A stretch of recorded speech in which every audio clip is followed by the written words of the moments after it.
ঢাকা বিশ্ববিদ্যালয়ের কলা, আইন ও সামাজিক বিজ্ঞান ইউনিটের আন্ডার গ্র্যাজুয়েট ভর্তি পরীক্ষা চলছে। বিস্তারিত জানতে যুক্ত হচ্ছে সহকর্মী ওয়ালিউল সাকিবের সঙ্গে। সাকিব, ছাত্রছাত্রীদের উচ্ছ্বাস কেমন ঢাকা বিশ্ববিদ্যালয়ের পরীক্ষার ব্যাপারে এবং পরীক্ষার পরিবেশ আপনি কেমন দেখতে পাচ্ছেন?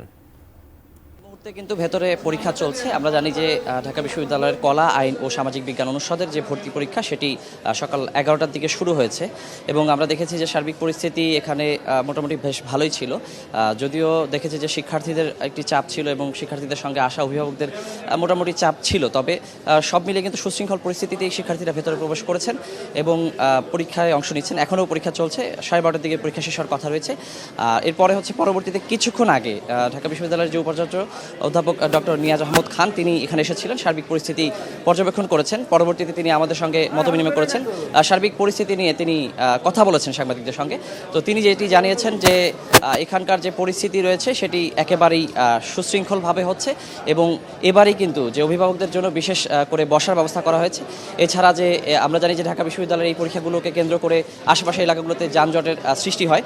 শিয়া বাটার ও ভিটামিন ই সমৃদ্ধ lily glam beauty soap. Lily, always beautiful. তো সেই বিষয়টি আর কি জানানো হয়েছে তার পক্ষ থেকে যে এবার তেমন যানজটও তৈরি হয়নি, যদিও যে অভিভাবকদের সংখ্যা উপস্থিতি বেশি হওয়ার কারণে কিছুটা ভিড় হয়, জটলা তৈরি হয়, তবে তেমন কোনো সমস্যা তৈরি হয়নি। তো তিনি আমাদেরকে জানিয়েছেন যে সার্বিক পরিস্থিতি বেশ সুশৃঙ্খলভাবেই হয়েছে, সুন্দরভাবেই পরীক্ষাগুলো এখানে অনুষ্ঠিত হচ্ছে। এছাড়া যে বিভাগীয় পর্যায়ে যে 7টি বিভাগে ঢাকার বাইরেও যে বিশ্ববিদ্যালয়গুলোতে এই ভর্তি পরীক্ষাটি চলছে সেগুলো ভালোভাবে হচ্ছে বলেই তিনি আমাদেরকে জানিয়েছেন।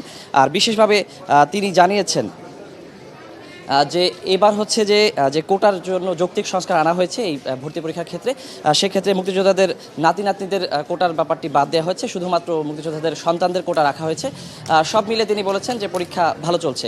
আর এদিকে সকালবেলা আমরা যেটি দেখেছি যে পরীক্ষার্থীদের পক্ষ থেকেও আসলে তেমন কোনো অভিযোগ ছিল না। আর আমি যদি একটু তথ্য জানিয়ে রাখি যে এবার এই পরীক্ষায় মোট আবেদনকারীর সংখ্যা ছিল 1,25,500 জন। এর মধ্যে কিন্তু বিজ্ঞান শাখা থেকে 56,330 জন, মানবিক শাখা থেকে 55,165 জন এবং যে ব্যবসায় শিক্ষা শাখা থেকে 14,005 জন পরীক্ষার্থী এখানে আবেদন করেছেন।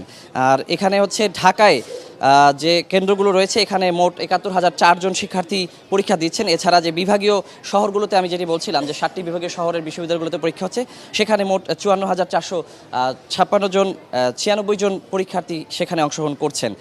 আর এখানে মোট পরীক্ষার্থীর যে সংখ্যা রয়েছে আর আসন রয়েছে এখানে মোট 2,000-এর কিছু বেশি আসন রয়েছে এখানে। সেই হিসেবে কিন্তু একটি আসনের বিপরীতে মোট 43 জন শিক্ষার্থী প্রতিযোগিতা করছেন।